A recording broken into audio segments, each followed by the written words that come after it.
PSL के कुछ इकदामात ने अवाम को हैरान और परेशान करके रख दिया है और इस वक्त लोगों में गम और गुस्से की एक कैफियत पाई जाती है।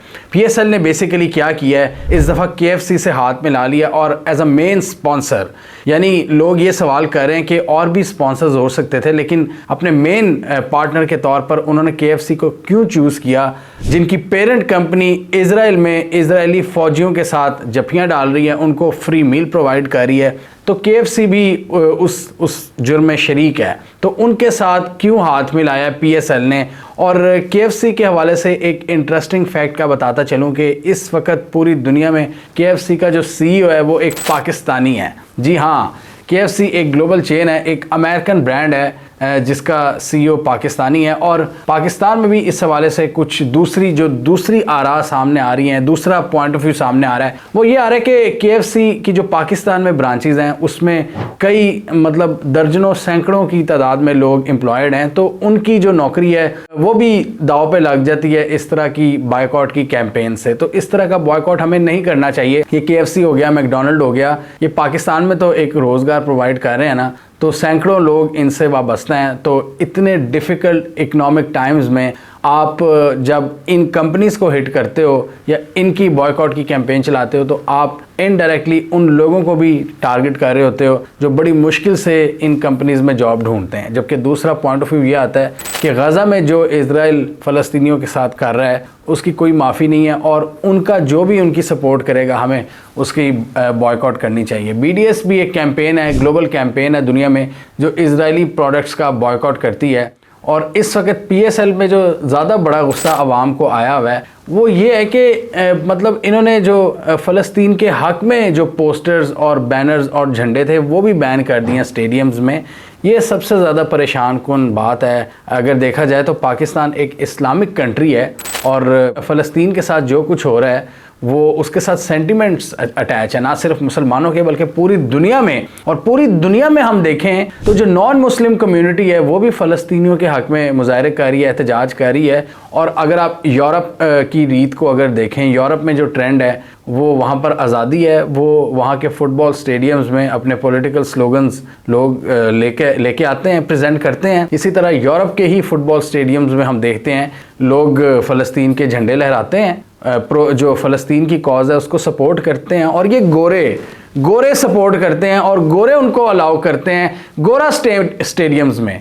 लेकिन ये पाकिस्तान ऐसा कोई ज़बरदस्त धरती ज़मीन पर पाया गया है। ये मोहसिन नकवी को क्या हम कहें कि एक तो ये पंजाब के सीएम भी रहे हैं, निगरान सीएम, और इसके अलावा इनको जाते जाते जब इनकी सीएमशिप ख़त्म हो रही थी तो इनको पीसीबी का चेयरमैन बना दिया गया। और इन्होंने ऐसे इकदामात किए हैं, इनकी इंतज़ामिया के अंडर ये सब कुछ हुआ है कि आप फ़लस्तीन के हक़ में झंडा नहीं लहरा सकते पाकिस्तान के स्टेडियम्स में। अब इधर भी जो राय आती है सामने, एक्सपर्ट ओपिनियन, वो ये है कि जी पीसीबी को ऑब्वियसली डर है कि जी आईसीसी हमें इस हवाले से बैन ना कर दे या कोई जुर्माना ना लगा दे कि आप इतनी बड़ी पॉलिटिकल एक्टिविटी में इन्वॉल्व हो, क्योंकि पीसीबी है तो आईसीसी के अंडर ना, ये इनका पैनल जो मेन पैनल है वो आईसीसी है और पीसीबी ये पीएसएल करवाता है। तो पीसीबी बेसिकली उनको डर है अपने ऊपर वालों से कि कहीं वो उन पर कोई पाबंदी या कोई कदगन ना लगा दें फ़लस्तीन की सपोर्ट की वजह से। इसलिए जी पीएसएल जी बड़ा डरा हुआ है पीसीबी, क्योंकि फिर ये भी बात सामने आती है कि पाकिस्तान है ही इतनी कोई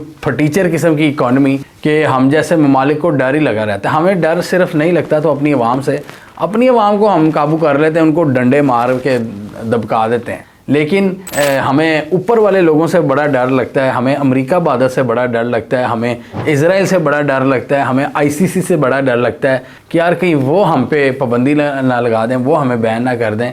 तो एक मुस्लिम कंट्री होते हुए, एक ऐसा कंट्री जो कि इस्लाम के नाम पर बना था, वो अलाउ नहीं कर रहा लोगों को कि वो अपने जज्बात का इजहार कर सकें स्टेडियम्स में और फ़लस्तीनियों के हक़ में झंडे लहरा सकें। और यही एक्टिविटी यूरोप अलाउ करता है अपने लोगों को। वो अपने पॉलिटिकल स्लोगन्स वहाँ पर रेज़ करते हैं, वो फ़लस्तीनियों के हक़ में झंडे लहराते हैं, वो फ़लस्तीनियों के हक़ में रैलीज़ निकालते हैं। लेकिन पाकिस्तान में ऐसा नहीं हो सकता। बड़े ही अफसोस की बात है, बड़े ही अफसोस की बात है कि ये कौन सी कोई कैसी गवर्नमेंट आ गई है पाकिस्तान में कि जी जो फ़लस्तीन के हक़ में बात नहीं हमें करने दे रही।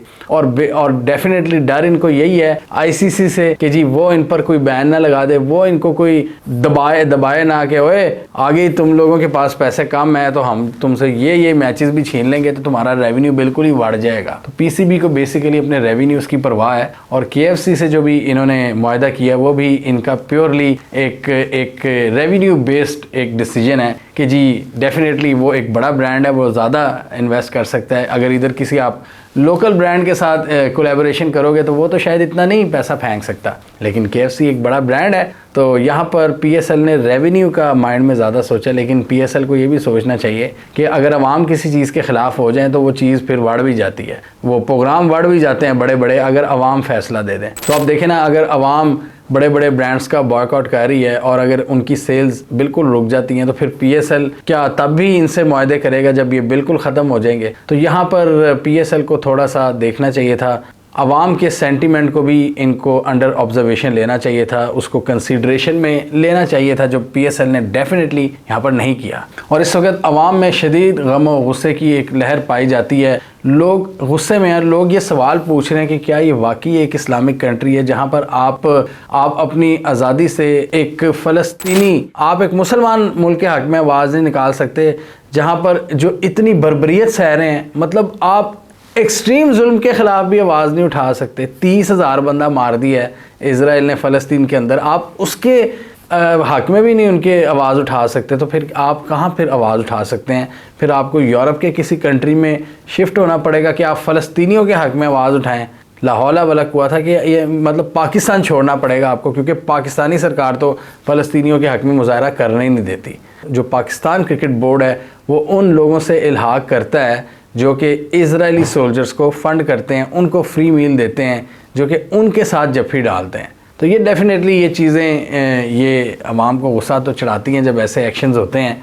हमें कमेंट सेक्शन में बताइए आपके ख़्याल में ये सारी बैन वाली जो चीज़ है कि आप फ़लाँ ब्रांड का बॉयकॉट कर दो, या आपको ये सोचकर बॉयकॉट नहीं करना चाहिए कि वो आपके मुल्क में मतलब इन्वेस्ट करते हैं बाहर के ब्रांड्स और आपके लोगों को नौकरियां देते हैं और इन डिफ़िकल्ट टाइम्स में उन लोगों की नौकरियां दाव पर लग जाती हैं जो गरीब घरानों से उठकर आते हैं और वेटर और ऑर्डर वगैरह लेते हैं या चौकीदार की ड्यूटी करते हैं वहाँ पर, या डिलीवरी बॉयज़ होते हैं।